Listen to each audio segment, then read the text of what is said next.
Good afternoon and welcome to Webinar Wednesday. In this, our 9th year of offering up-to-date and informative webinars to the HTM industry. Today, we are joined by Brian Wilson, ISE3 at Trimedx, and David Scott, BMET at UCHealth. Webinar Wednesday, we'd like to thank our sponsor, MD Expo. MD Expo Houston is set for April the 11th to the 13th.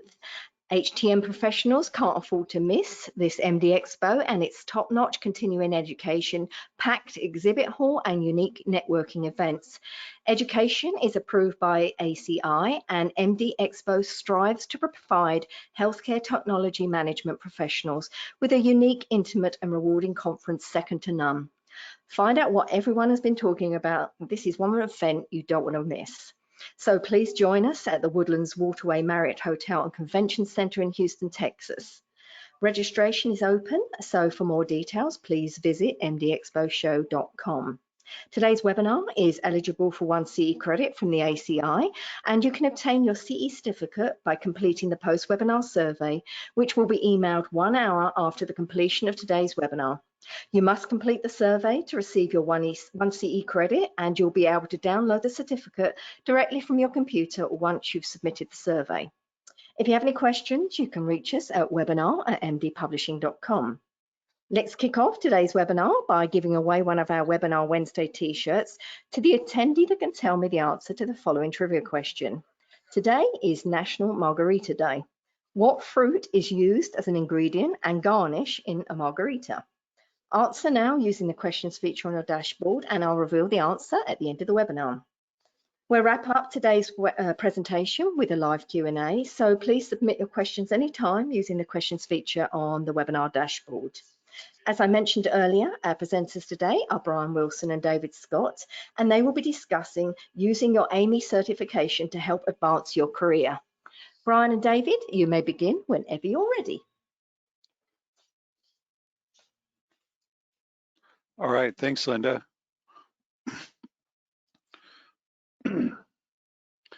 As Linda said, my name is Dave Scott, and you might know me from the old CABMET CBET review, and I've also been a presenter at MD Expo several times, along with Brian. We both kind of ran the Colorado Association of Biomed Equipment Technicians CBET review. So if you went through that, we thank you. If not, there's still a CBET review available through AAMI, and it starts out in April. So it's the month of April, 2 days a week. And I'm one of the instructors for that also. So hopefully if you don't have your CBET, you're gonna be working on it and the test is in May. So I'll turn it over to you, Brian. Hi, my name's Brian Wilson. Like Dave said, I've worked with our local Biomed Association on the certification training. I'm an imaging engineer for Trimedx and certified as well. So hopefully we can share some insights and personal knowledge about using your certification to help advance your career and to use it for more than just what it was intended for.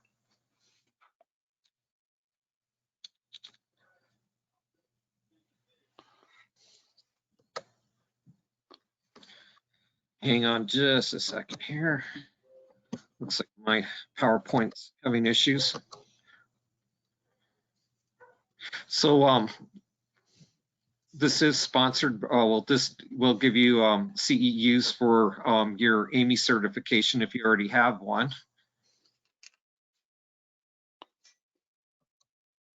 And I'll turn it over to Dave, and he'll go over how to use your CABT as a way to get ahead. We wanted to do this presentation kind of at all the different levels of certification. So there's a few different certifications we're going to go over. And the first one is the Certified Associate Biomedical Technician. And that's an entry-level certification.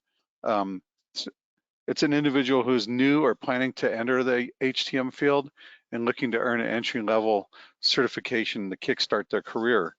And this is a new certification that AAMI added just a couple of years ago. I think it was maybe 2020, 2021. I don't remember, but to me, it's a very good way to kind of get your foot in the door.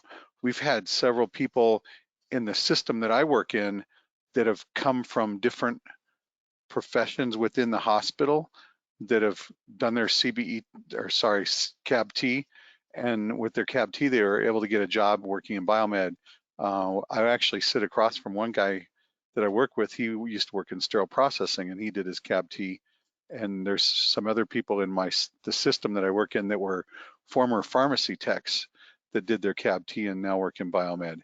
So it's a good entry level way to get in. All that's required is a high school diploma or GED, and studying for and passing the exam. And that exam is a little different because it's offered any time of the year. It's not like the other bigger exams that are only in May and November. So it can be done from home. So it's kind of a nice way to start out your career, especially if you don't have a degree in biomed. I'll kick it over to Brian. Actually, I think the next slide is mine, Brian. Can you go to the next slide? The next one is Certified Biomedical Equipment Technician. And this one is a little bit higher certification. This is this CBET certification are for those expected to have experience in a wide range of electromechanical devices, computers, networks, software used in home and the delivery of healthcare. Just reading off the slide there. But this one has some minimum requirements. So you have to have at least an associate degree in biomedical technology or 4 years experience, the degree with 2 years experience, and you can take it as a fully certified. There's two ways to take this CBET. One is as fully certified, another one is a candidate. So the candidates, once you get the amount of experience that's required, then you upgrade to full CBET status. But you can take it as a candidate if you don't meet the full certification requirements. And I'm not going to go into too much detail because it's all on the AAMI webpage. If you're interested in this, look up certification and then look in the handbook for certification, and it's all outlined in there. But this is kind of one of those certifications that you have to have experience before you can apply for it.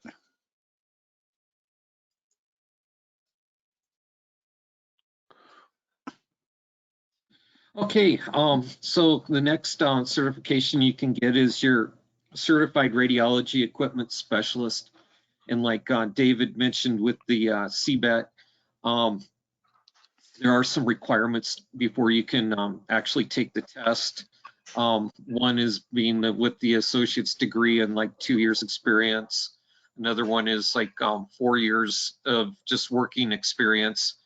And in addition to that, you have to have time actually working in imaging itself. So the one is 2 years at 40% of your normal like work schedule or workload.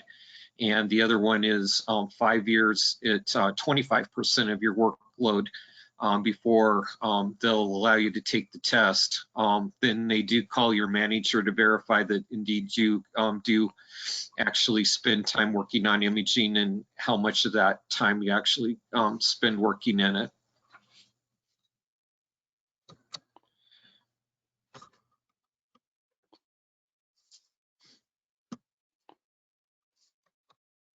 The next certification that you can get is a Certified Industrial Sterilization Specialist.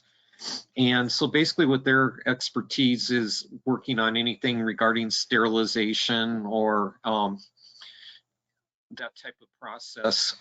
It looks like it's quite the involved test. There's actually two parts to it. You have the primary test that you take to pass to become a CISS. And then there's also a secondary part that you have to pick a specialty. One is like steam, another one's radiation, and I'm not sure, I think the other one's chemical sterilization.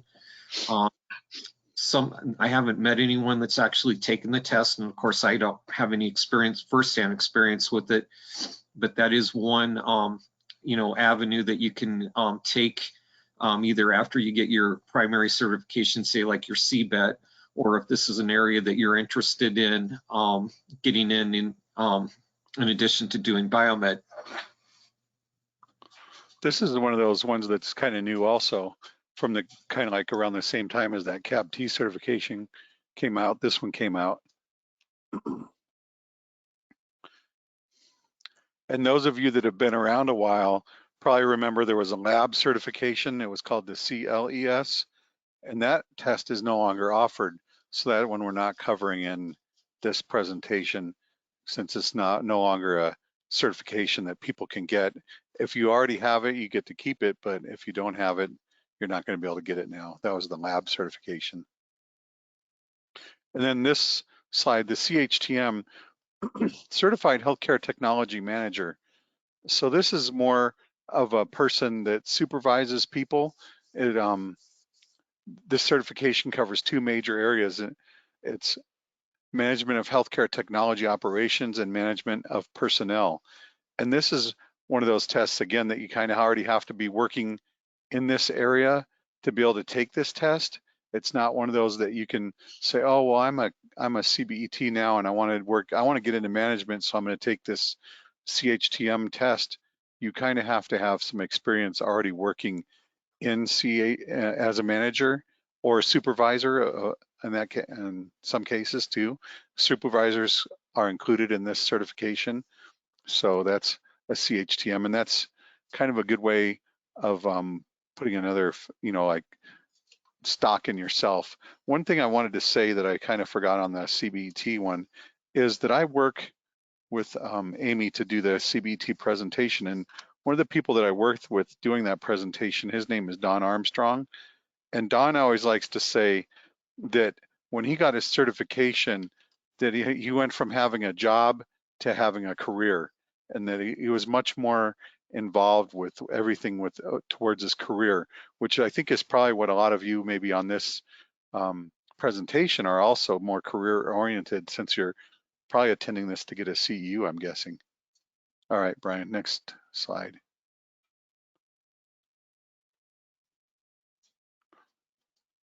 So as I said earlier, the CAB-T is kind of an entry level, and it's a way of kind of getting your foot in the door to get an entry level position, or Tech 1 position, or where I work at, it's called an associate position, and that's kind of the entry level part.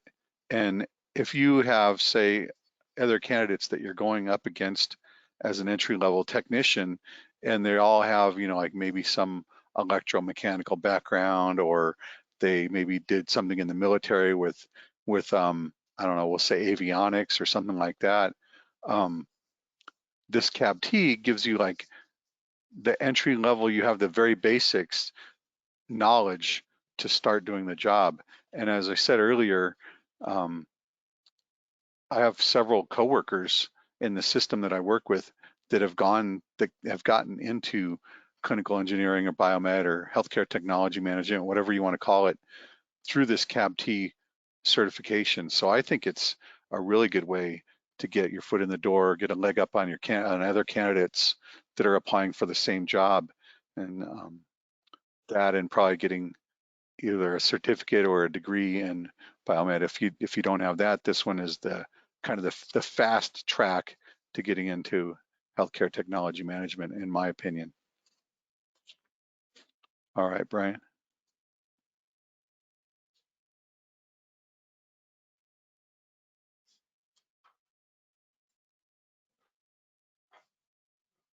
All right. Sorry about, we're having a little technical difficulty here with the presentation, but we'll get through it. So another way that we found that you can use your certification is to move up within the organization you're in. Say you're in an in-house biomed program and you're, Tech 1 or Tech 2, and you want to, kind of move your way up the chain. And one thing that I've had employers do is actually look at the certification as kind of a, I don't know, like a bonus, or maybe a way to kind of move your way. Say if you got two people that are going for the same job and one's certified and one's not. I mean, that doesn't guarantee that you're going to get the job over the other person, but I think it does have a high standing with a lot of people. I can say for myself that I've had 2 promotions directly related to the fact that I was certified. You know, again, like I said, I had other qualifications and, you know, there were other requirements that I had to meet to be able to do that. But I think for myself, the certification was kind of like the icing on the cake. One thing, especially here in Denver, we have so many people that are certified. So to be able to move up into a position, say one of the senior tech positions, you really need to have a certification because you're going to be going against a lot of other people that are already certified. So in some cases, it may just, you know, come down to the fact that to get to the higher level positions, you absolutely have to have your certification. Not that I'm saying that that's a requirement. I know there's a lot of people that moved up in other organizations that have been not been certified and have done fine, but in some organizations, a couple of them that I work for, there was a requirement that you be certified, like say as a CBET to move up to a senior tech position. I wanted to comment on that too. The system that I work in, UCHealth, to be a senior technician, you have to have a certification, typically CBET. But there's other organizations. I know UHS of Delaware, that their senior level positions are required to be certified from having them in previous certification review courses. When some of those hospitals were bought out by UHS of Delaware, and those techs that were there were given some extra money as their sign-on to get their certification. And usually a lot of those positions, I've had quite a few people that have been in previous CBET review courses that have told me, you know, like I have a year to get my CBET, you know, I'm taking it now. If I don't make it this time, I'll be taking it again the next time. Several people in different states. And one other thing, if you look at HTM Jobs, which is also an MD Publishing, you can find that through MD Publishing, htmjobs.com, and look at some of those higher level positions, and you'll see that certification is either required or preferred in a lot of those higher level position postings. So it's something that maybe like Don Armstrong says, it's your career, not just your job. And by the time you get to the Tech 3 level or senior level, it should be your career, not just your job. And I think that's maybe why those positions require that. All right, Brian.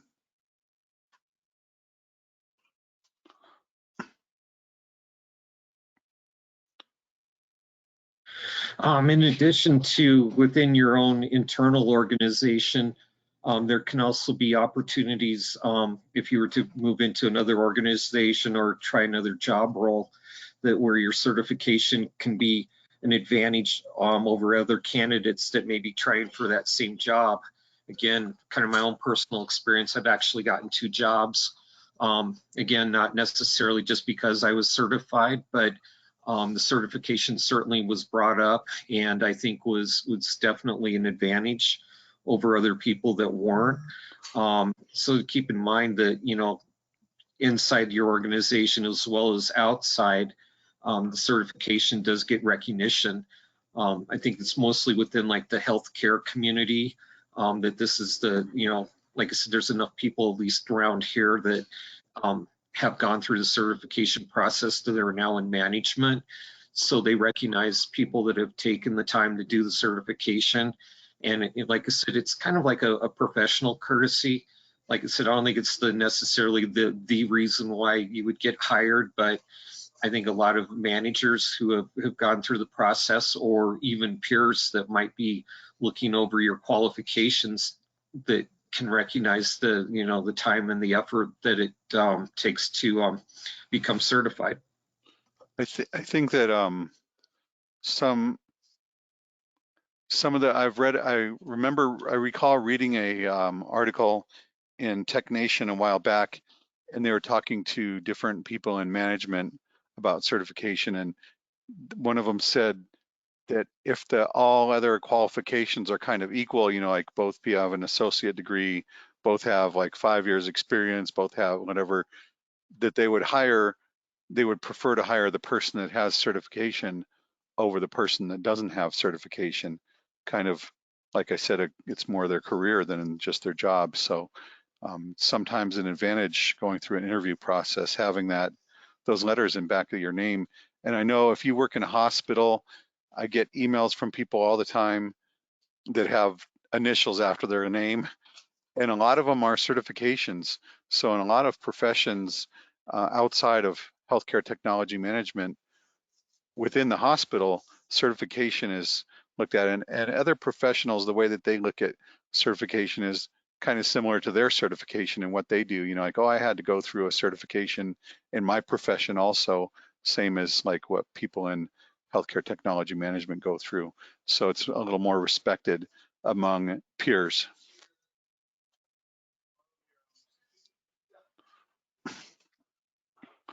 This one's kind of an interesting one, using your certification as a professional license. Since there's no official license for HTM professionals, HTM professionals can use their certification as a proxy license when dealing with regulators and management. I have, my mom is a licensed beautician in the state of Colorado, and she actually has to display her license at her workstation where she works at, which she retired just last year, so she doesn't have to do that anymore. But she had classes that she had to take as a licensed beautician to keep up her license, and kind of the same as we do with our CEUs for recertification. So since we don't really have a license in our profession, so it's very similar to what people go through as a license and, for the certification renewal. And I have other friends that are like massage therapists, and surprisingly, they're licensed also, and they have to go through that same CEU thing as we do. So it's kind of a anomaly, I guess, in our profession, maybe, or that it's not as much required or not as much, you know, 100% everyone has it. So this is a one that you can use to your advantage. Did you have anything to add to this one, Brian? Yeah, I was going to share a story. So I was a number of years ago working on an X-ray system, and the state inspector came by to check on something else and saw me working on a system. And I wasn't the normal guy that worked at that facility, so they were a little challenging to me regarding my credentials and if I truly should be even working on that system. Well, I handed to the guy my card, and it had both my biomed and my imaging certification on my title. And he paused and looked at it and then was like, "Oh, you're certified. So yeah, obviously you know what you're doing." So it does give an example that other groups or, you know, like regulators do acknowledge and recognize the certification. So, I mean, I was fully qualified to do what I was doing and there was no issue with that. But, you know, just as a professional courtesy, I think they just were like, "Oh, okay, well, you're certified. So you're good to go." So it was kind of a, you know, get out of free jail card, even though I didn't necessarily do anything wrong.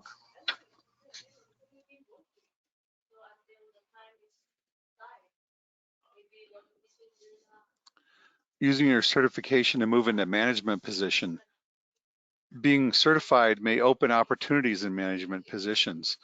Sometimes within the same healthcare organization, you know, you might be able to move into a management position like that.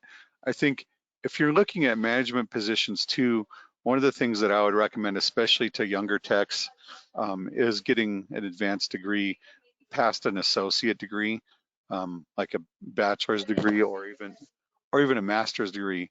But certification definitely is a checkbox that helps. Certification will show your dedication for advancing into higher levels of the organization. Kind of like, again, like Don Armstrong says, that your job is now your career now that you're certified. and it shows the other leaders within your organization that maybe they have to have some kind of certification also, that they see that you're certified. So it's definitely a step in the right direction towards a management position if that's something you're looking at. And then once you get into that management position, then you can start looking at that CHTM certification along with whatever other, like CBET that you already have, maybe certified biomedical equipment technician. In addition, then add on that CHTM. And once you get into that management position, it can help you get promoted.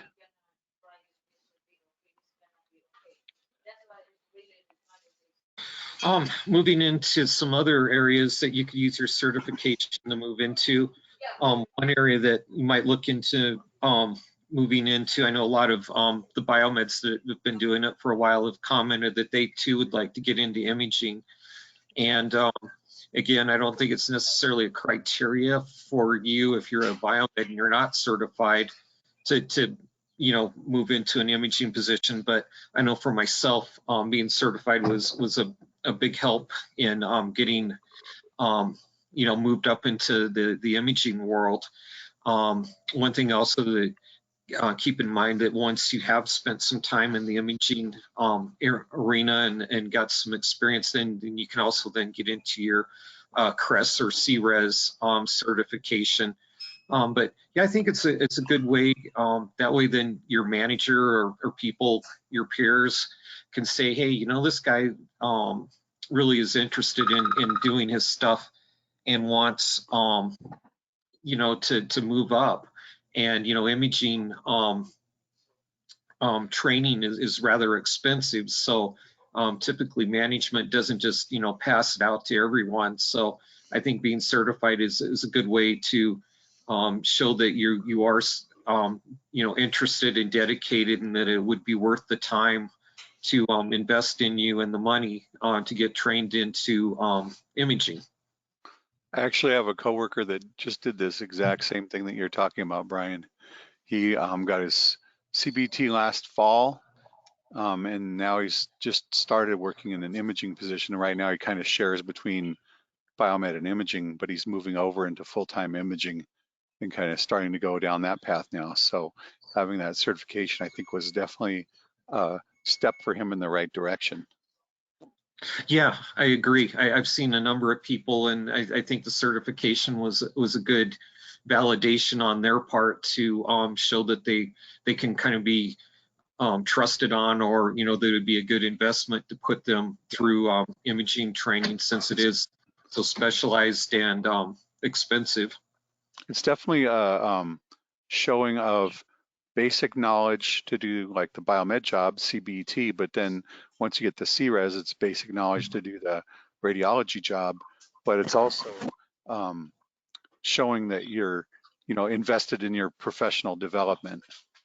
And those are the kind of people that usually employers want to promote, are people that are investing in themselves towards their own development. And I think that that's what a lot of these certifications show to employers. The next one, again, it shows, like Dave was talking about, your dedication and willing to invest in you, is that a lot of vendors, if you were, say, have the opportunity or the desire to maybe move out of the hospital environment and say get hired on by a actual manufacturer or even like an ISO, again, it's kind of a nice thing to have. I can say, working for an ISO, having my certifications were definitely a plus to help get the job. Matter of fact, my previous manager had a whole stack of applications and was looking over mine, and he made mention, it's like, do you ever plan on getting certified? And I mentioned that I'd already gotten two. And he basically set down the whole pile of applications and just focused on mine. So again, it's not necessarily a guarantee or the main reason I got hired, but I definitely think that it was a big plus to have that certification, and I think it kind of moved me to the front of the line. I know that, like at my work, we have a credentialing office or credentialing department, and that credentialing department is pretty strict on a lot of their stuff. And I know when my certification was expiring, I got a nasty email that said something to the effect that you need to turn in your certification renewal or your access will be cut off to your computer.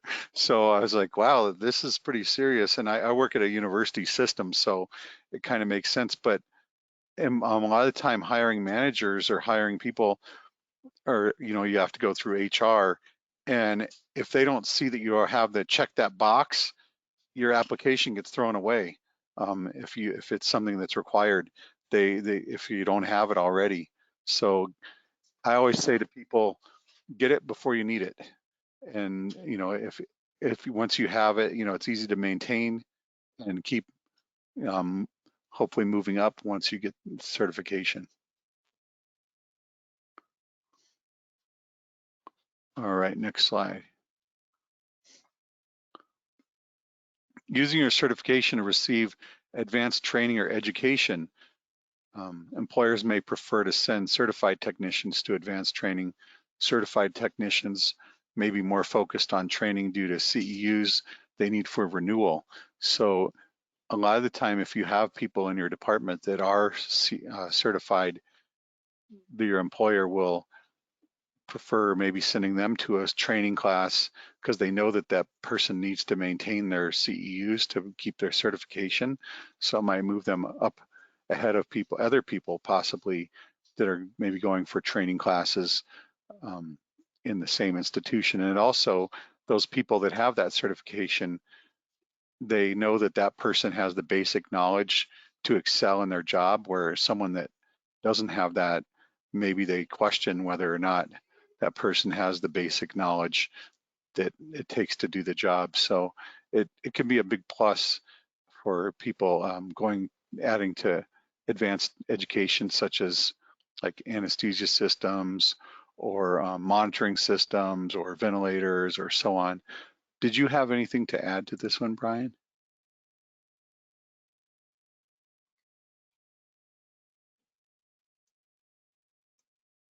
Uh-oh, might have lost Brian.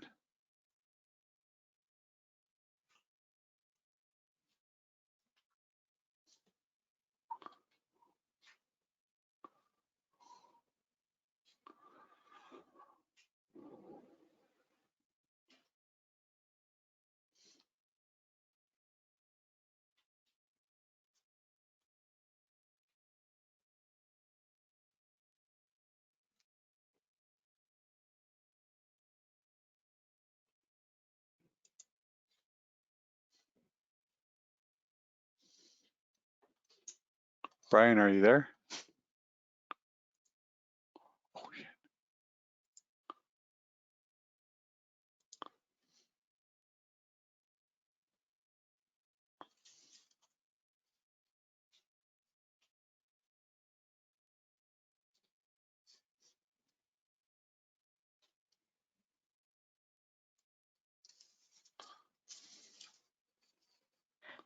David, I think Brian needs to unmute himself.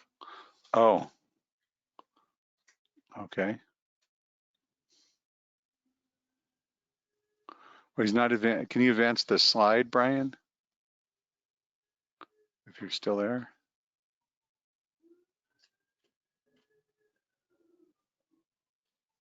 I don't know if he might have dropped off. I can still see his name, David, so Oh, okay. yeah, he's definitely muted. Okay. It's the little green box up at the right-hand side of the screen on the top there. You're looking for it, the green circle. Or it'd be a red circle, I guess, if it's muted. Yeah.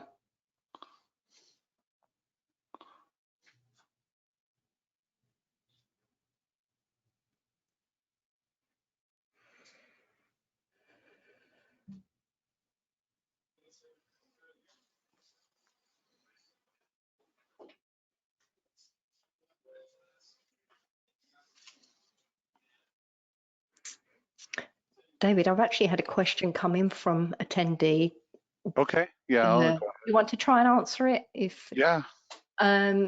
Asking what kind of study guides are there for the CABT qualification? Ooh, that's a good question. There's actually, if you go on the AAMI website, there is a study guide called BMET 101, and it's a self-paced review course that takes you through kind of the whole, everything that you need to know about the CABT. And Brian and I did a presentation at MD, oh no, it wasn't MD Expo. It was at one of the MD Expo mixers in Nashville. And if you go on YouTube, it's definitely on there. If you search for CABT introduction or CABT overview or something like that, you'll find it. And in that presentation, we kind of just went over all the different requirements for the CABT, or, like what it talked about, pretty much reviewing what was in the handbook is what we did for that review, that introduction to CABT. But it gives you a good level of what it takes to pass the CABT. But that AAMI course, I don't remember the cost of it offhand, but it's, like I said, it's a self-paced course, and it's designed just for people taking the CABT. And then, of course, you'd have to pay for the test in addition to the review course. But that's what my coworker did that works across the next desk over from me, is he bought that BMET 101 course and went through that and took the test and was able to pass it through that method. Okay, I've got another quick question here is, where can I go to find the locations to take a CBET test? CBET, Yeah. okay. That comes once you're registered for the CBET. You get a link, and I believe it might be in the handbook too, but you get a link to where you can schedule tests at. And they're usually available in a lot of places because AAMI teams up with a testing center that does these tests.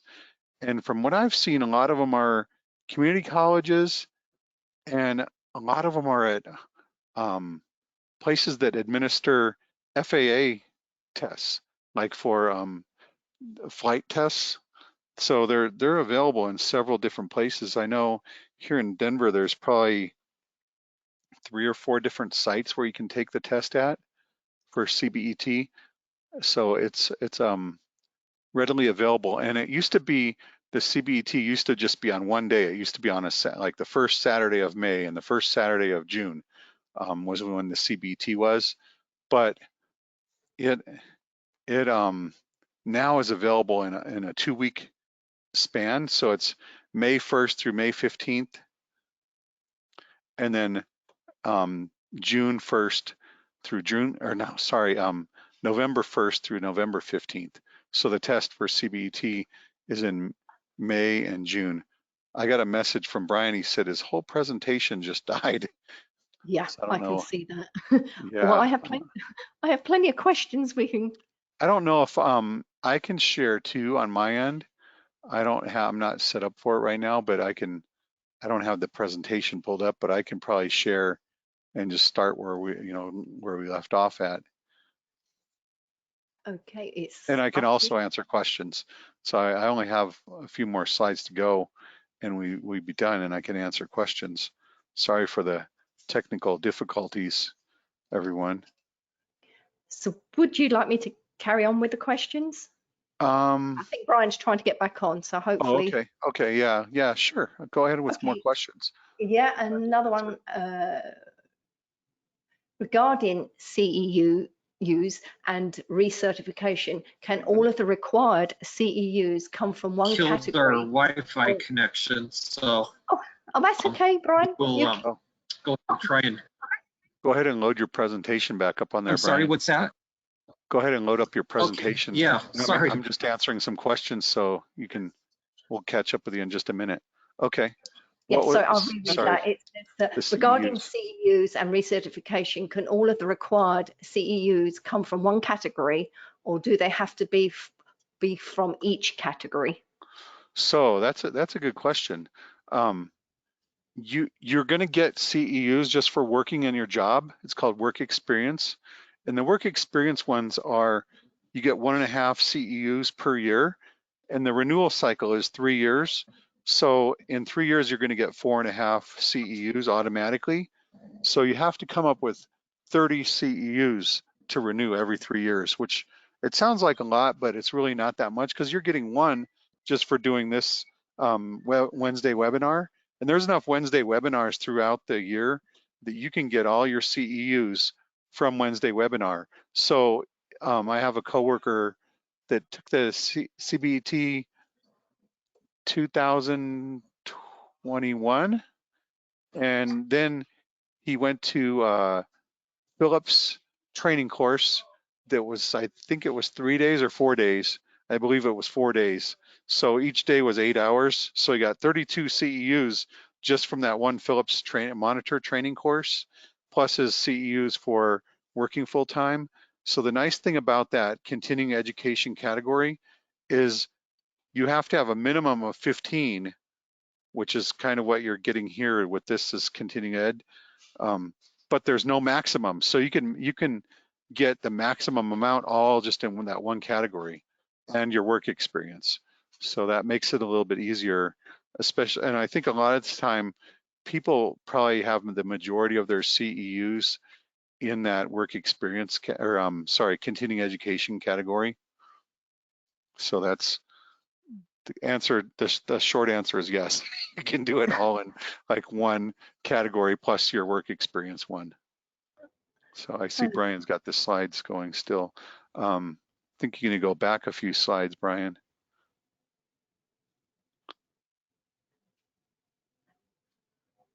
if he's there. Or I can answer more questions if you have that too. Yeah. How Okay. can you find the locations of the testing centres? I think I already answered that one. Yes, I apologise. Sorry. Yep, it was just somebody else popped up with that. I have another question here. Yeah, there's surprisingly there's a lot available of testing centers. I know if you live in a rural area, it can be maybe a little bit of a drive, but they're usually even in smaller areas there's places available. Okay, another question here is, I am a BMET. I want to get into imaging. Should I take the CRESS test? Ooh, okay. That's an interesting one, because as we were saying earlier, to take the CRESS or CRES, you have to have some time working in imaging. So Brian said, I don't remember the numbers right offhand. I think it was 40% of your time in a 2-year span or 25% of your time in a 5-year span. Is the time. So you actually have to work in imaging before you can jump from biomed. Just take the imaging, the CRES test. So you have to be working in imaging for a little while to take it, kind of like the CHTM where you have to be working in management or supervisory role to be able to take that test. Brian said he texted me he lost his internet connection. He has Wi-Fi. I don't know if I can do the presentation on my end, Linda, and just finish up the last couple of slides. Okay, let me give you control and then yeah. let's see. Sorry about that. So right, you should see a prompt, David. That's okay. Can you see my screen now? I'm guessing. no. No. Okay.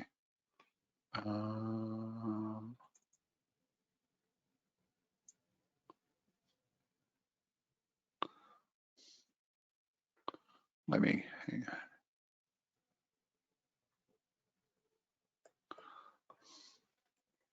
You should have seen a prompt to say yes to share your screen.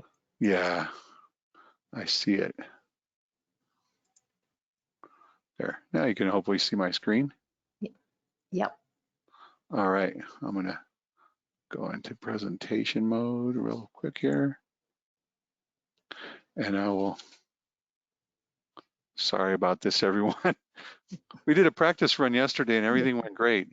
Um, It proves we're human, David. So. um, so, so I already talked about this one, using your certification for advanced education and training. And then the next one is using your certification to move into a sterilizer position. Being certified, that's CISS certification that that Brian was talking about earlier. This one can help you move into sterilizer position. From what I've seen, a lot of the time, it seems like if you work as a biomed and maybe they have a sterilizer position, that a lot of the time, not a lot of biomed people are interested in sterilizer positions because it's kind of a hot job and you get burned a lot, and it's a tough job, and but it also pays maybe more money sometimes than a biomed position. So it's maybe something you might want to look at getting into, is that sterilizer position. And I know Brian and I work with a guy that he's worked in sterilizers for probably 30 plus years. He doesn't have a certification. I think he actually has a plumbing license.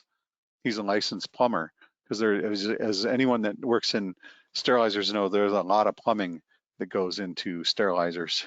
So that's another avenue, I guess, something that you could pursue. But this CISS is a new certification, something to look at if you're interested in that. Next up, using your certification for job security. Brian says you can't get reconnected, so maybe I'm on my own the rest of the presentation. So retaining a certified employee over non-certified employee, kind of that same thing that we were talking about earlier about, like having those people and it being a career more than a job. Crossing over to an equivalent or hybrid position, maybe like a imaging / biomed position or something like that. So it might help surviving job cuts, because they're going to want to take like their hire people and keep them in a job cut situation. I haven't really seen a lot of job cuts in biomed over the years that I've worked in biomed or HTM, but I know where Brian works at, there was a contracted service at the hospital, and the company that he works for lost the contract there.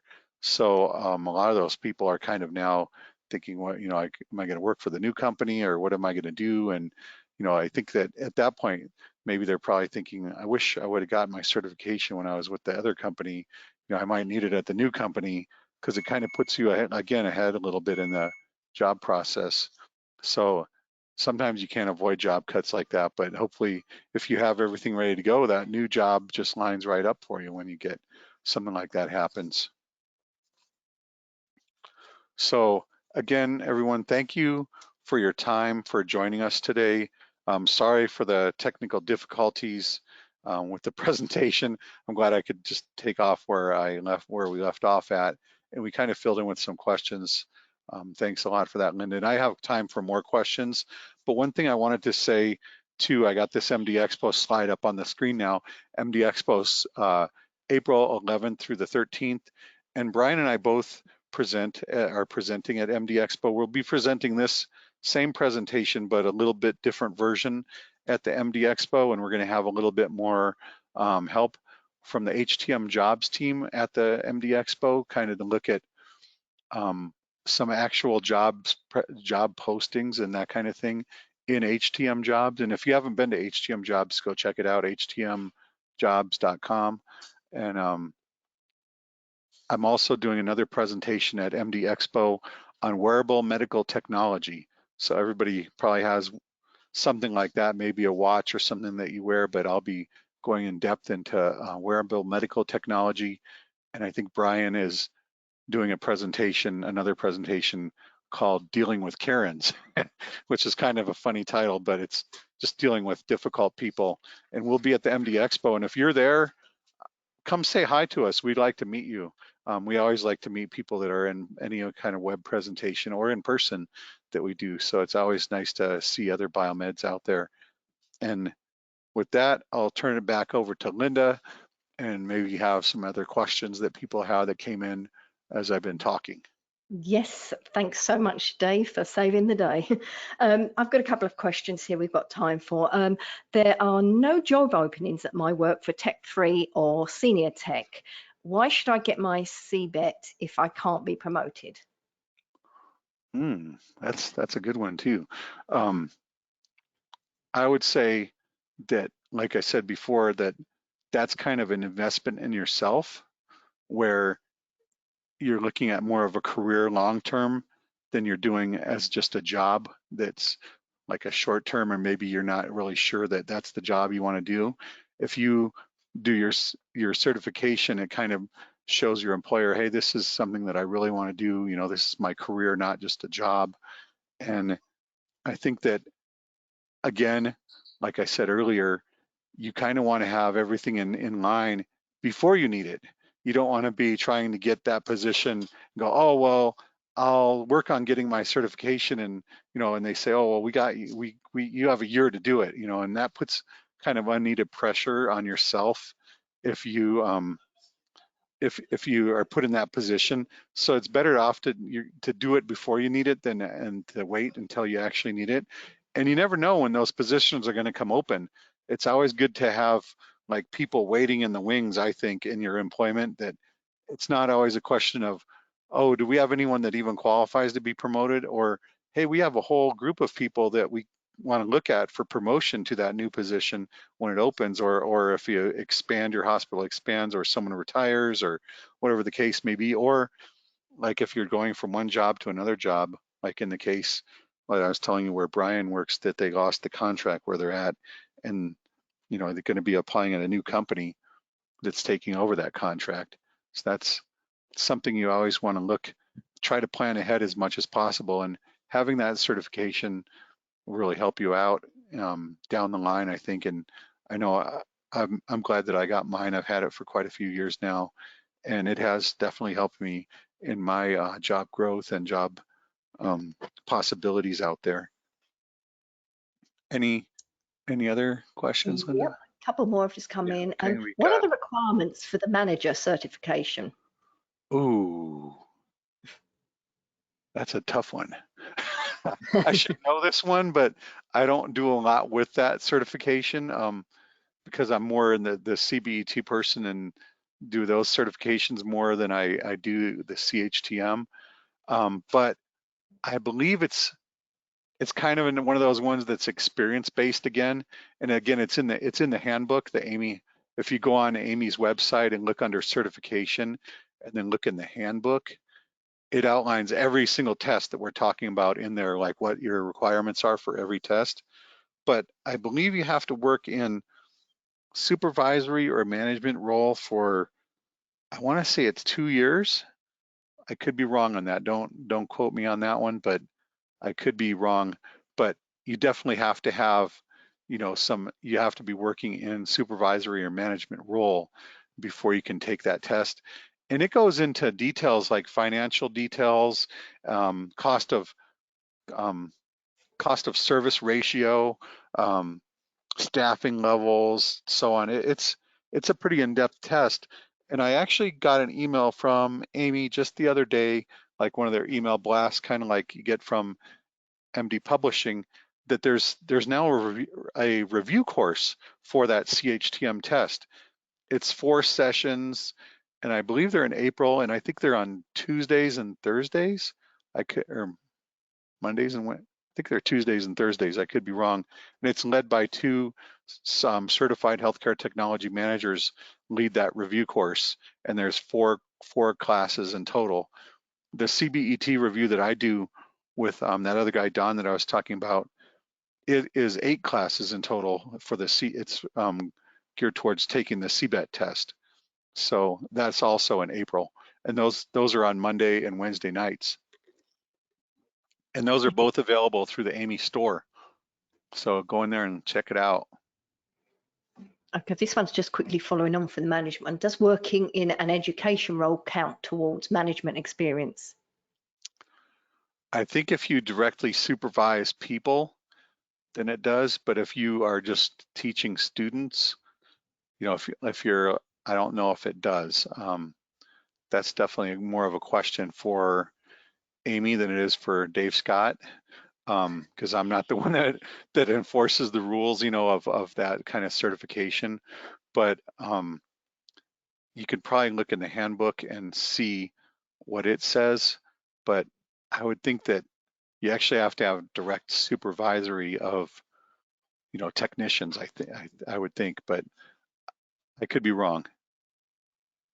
Okay, that's great. We've got time just for one more Maybe one more question, question. Dave. Yeah. Yeah. Is the CHTM certification fairly new? And what resources are available to study for this exam?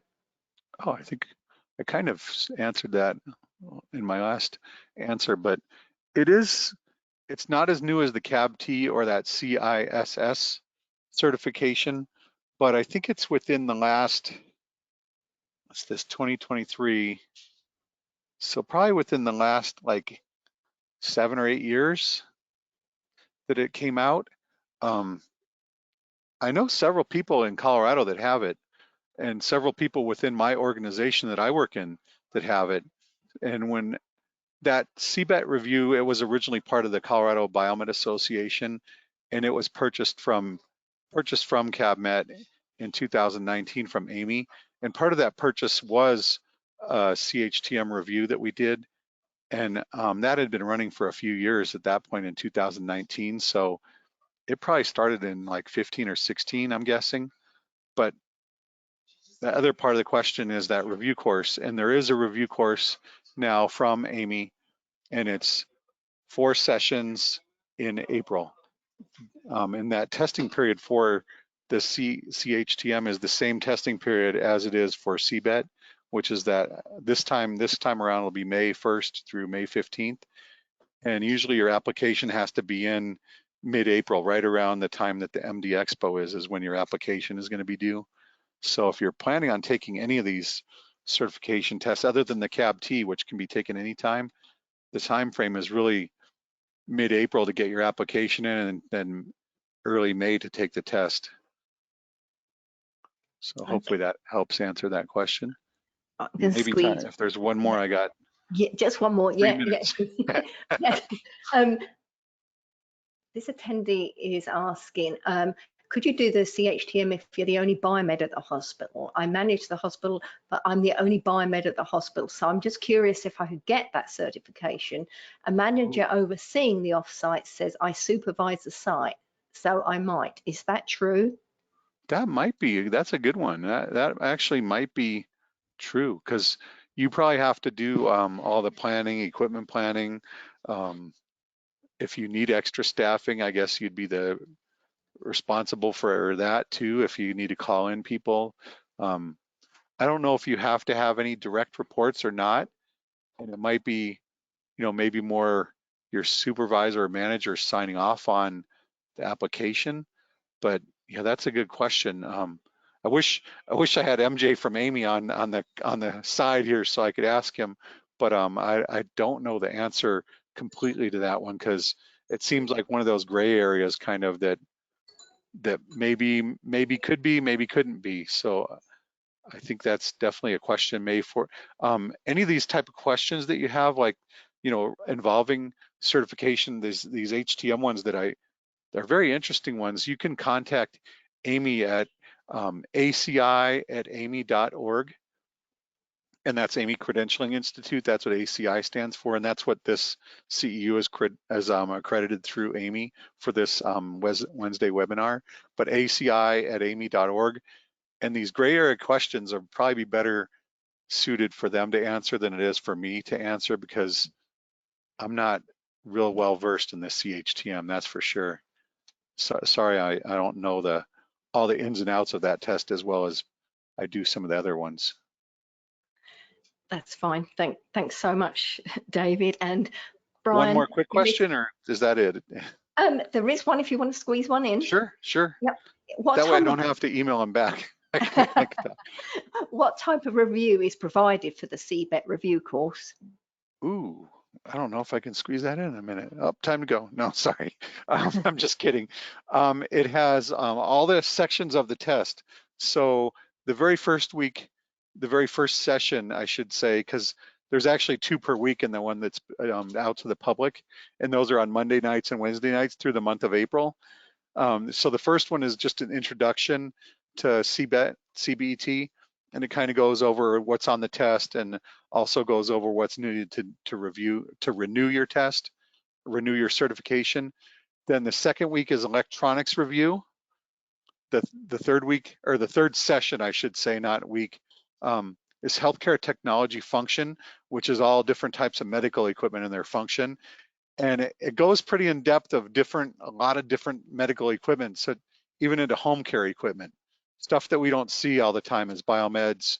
We kind of get siloed as a biomed, and you kind of don't see all the variety of equipment that the CBET can test you on. So it goes into a variety of equipment. Then after that one is safety and healthcare facility is the next session.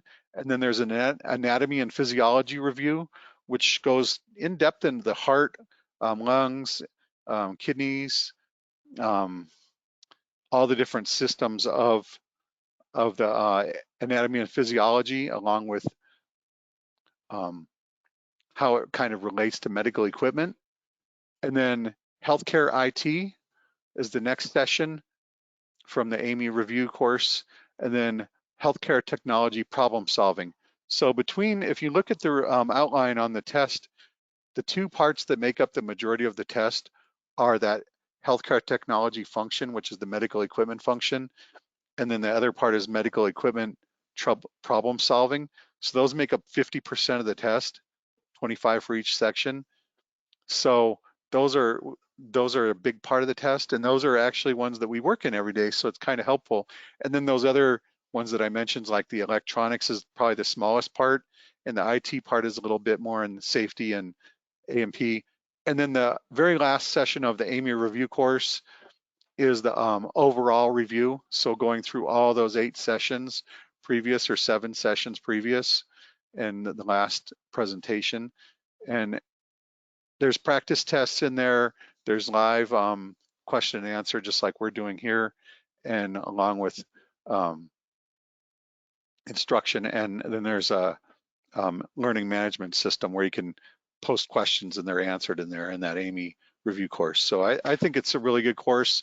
I thought it was really good when it was done by CABMET, the Colorado Association of Biomed Equipment Techs, and I was the person that ran it for them. But since it's become AAMI course, I think it's even better because AAMI has a lot more resources to throw at it than what CABMET had. So look it up on the AAMI store, or you can contact AAMI at aci@aami.org and ask about the review course.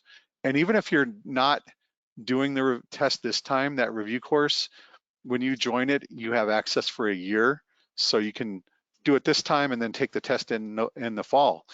Kind of go through it and gather information, because I know a lot of people like to do that. Gather information, and then in the fall, plan on focusing a little bit more on it and actually taking the test.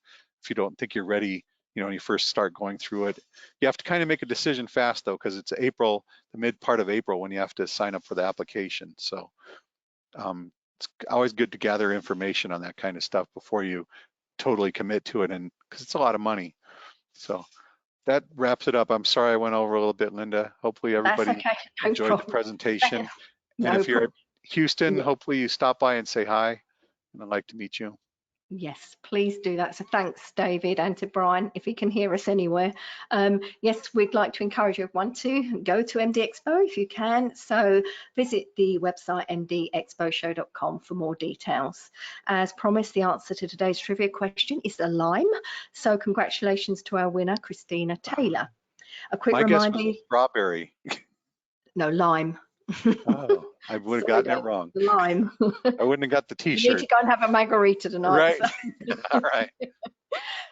Just a quick reminder, you can obtain your CE certificate by completing the post-webinar survey, which will be emailed 1 hour after we finished here.